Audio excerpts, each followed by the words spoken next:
Hi, I'm Dr. Heather Moore, owner of Total Performance Physical Therapy.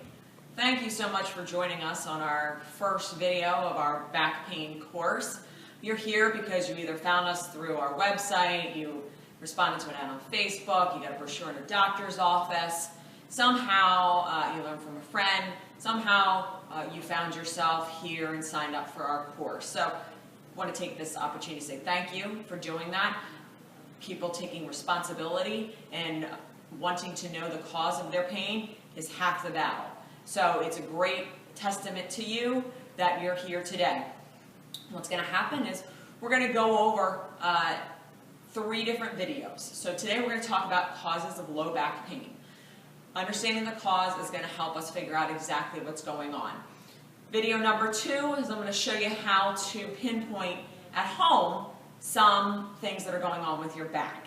And then in video number 3, we're going to go over some exercises that you can do to help relieve your back pain. If you have any questions at any time, respond back to these emails that the videos are contained in. It goes right to my email. We will make sure that you are answered by myself or one of our back and sciatica specialists. Tell your story. We'd love to hear it. We've seen a lot in our many years as therapists, so you may think you're alone, but you're not.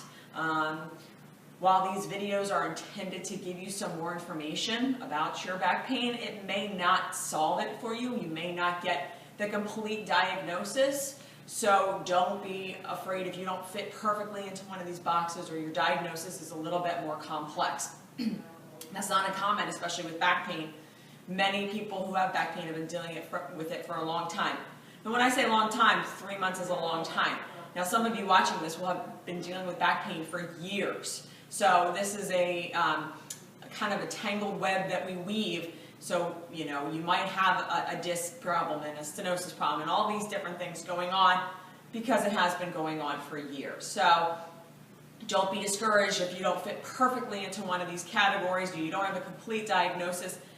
When you watch these videos, feel free to email us. We've seen it all, like I've said, so we can certainly help you out a little bit more with direct correspondence. So one of the things that I wanted to just give you some facts and figures about low back pain, because people are usually astonished at what they hear, is it's the #1 cause of disability in the U.S. Over 80% of people are going to experience some low back pain in their lifetime. 80% of the population is going to experience low back pain in their lifetime. Now, one of the barriers we see a lot to physical therapy is, I can't afford it. It's too much money. One injection or one spinal fusion costs more than an entire treatment plan for physical therapy. So we're going to go over a lot of different ways to diagnose yourself and some treatments you can do at home.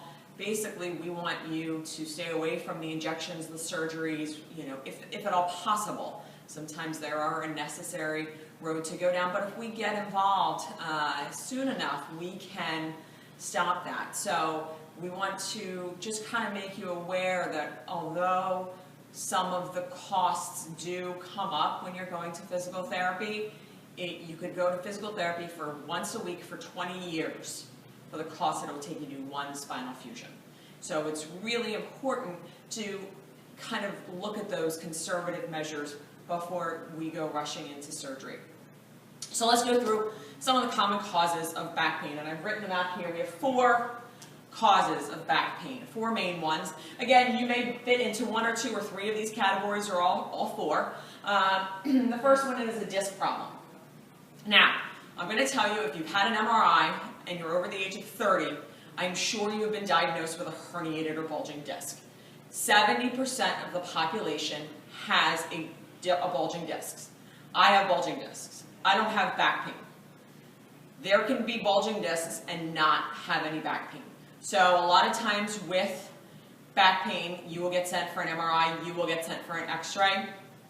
That MRI most often will show some sort of bulging disc. That's common.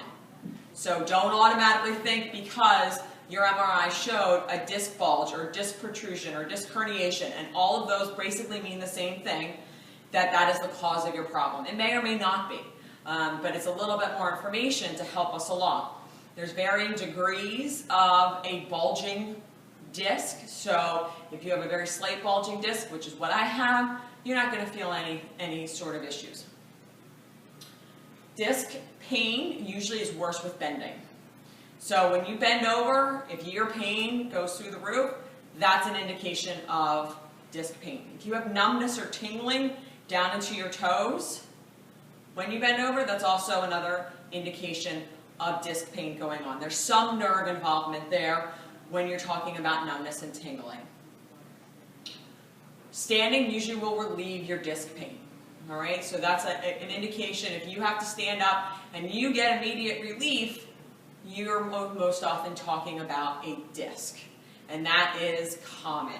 And a disc is simply, if here is your spine, here's your, I'm a terrible artist, so apologize. All right, so if this is L4, and this is L5,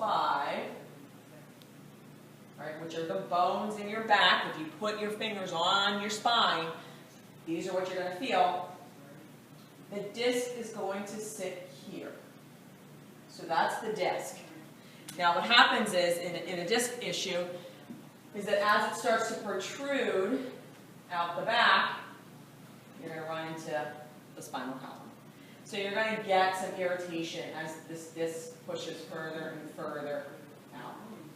Some people might have heard it as it referred to a jelly donut, because as that filling starts to pop out, it starts to irritate the spinal cord.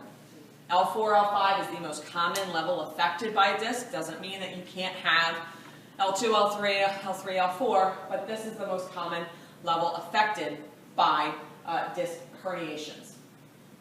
The second most common type of low back pain is stenosis, DJD, and arthritis. DJD is degenerative joint disease, or DDD, degenerative disc disease. Yes, it's a tongue twister. These are the people that need the shopping cart to walk around, okay? They're going to bend over the shopping cart and it's going to feel so much better. Walking is going to hurt, all right? So when you stand up and you start walking and you've got immediate pain, you're usually dealing with something along these lines. Sitting down is going to make you feel better, all right? And this is, leaning over is going to help this, okay?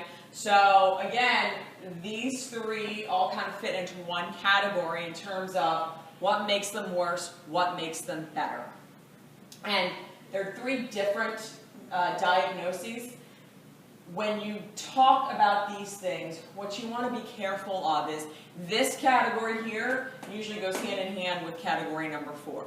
Number 1 goes with number 4. That's why I said in the beginning, a lot of these go hand in hand with one another. A lot of times you have spine arthritis. Everyone over the age of 18, if you took an MRI, you have arthritis. I'm not going to tell you anything that's shocking. It happens. It's what happens as we get older. I know 18 isn't anywhere near old, but unfortunately our discs, our ligaments, our joints tend to start to wear down after the age of 18, especially if we've been a little bit harder on them. So what happens is as you begin this wearing away process, you're going to have some arthritis. A lot of times, arthritis in the spine, you compensate with muscles, and we'll go into that a little bit in number 4. But just because you have a diagnosis of arthritis, just because an MRI came back with an arthritis in your spine, most people kind of go throw up in their hands and say, well, whatever, my parents had arthritis, I have arthritis, there's no helping arthritis. Make sure that's really the only cause of your pain. You're right.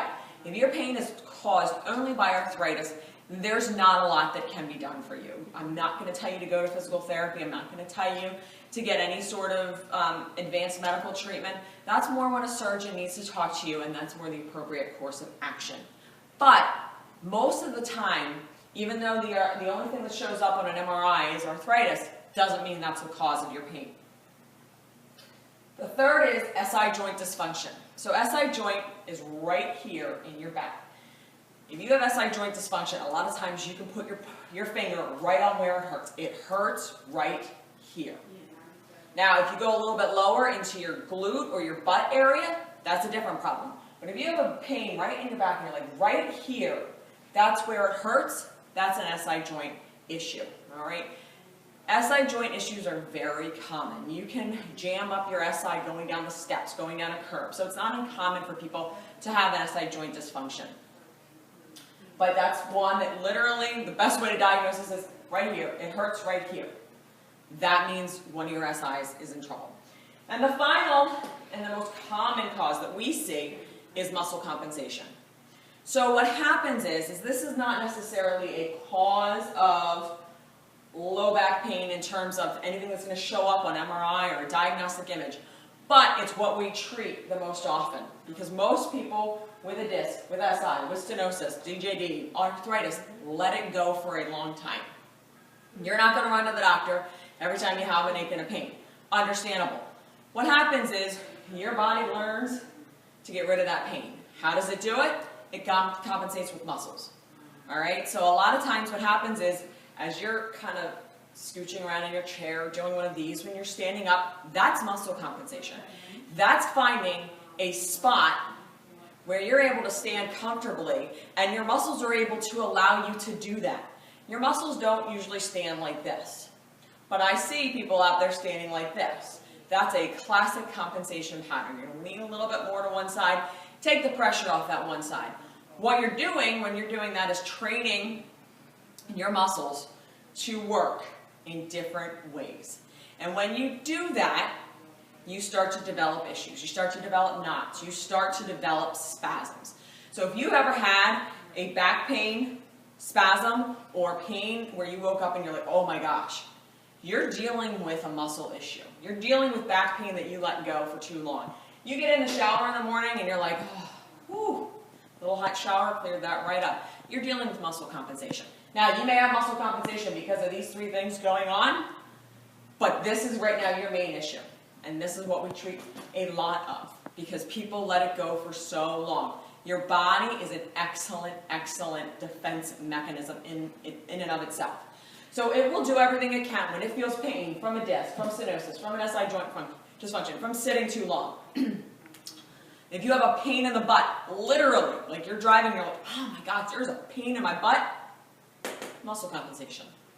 So what we have to do is most of the time, when we fix the muscle compensation and we fix the patterns that your body has naturally allowed you to do without you knowing it, we resolve the pain.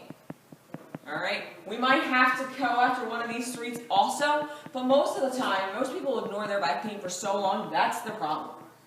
That's what's causing them the pain. It has nothing to do with the disc or the stenosis or the SI, even though all of those things may come up on your diagnostic reading, even though your doctor may say, take Flexeril, it's going to help, it's a muscle relaxer, and you're like, nothing helped, it didn't help. Flexeril is not going to help most of the time.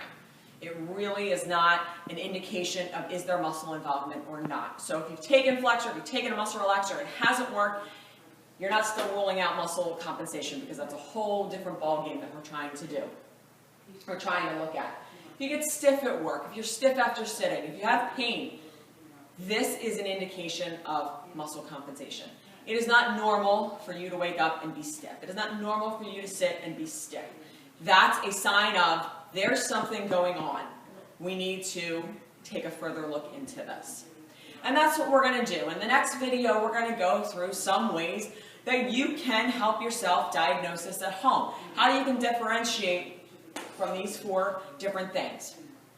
If you want to share your story, if you have any questions about what I just went over, reply back to this email. We'll get in touch with you.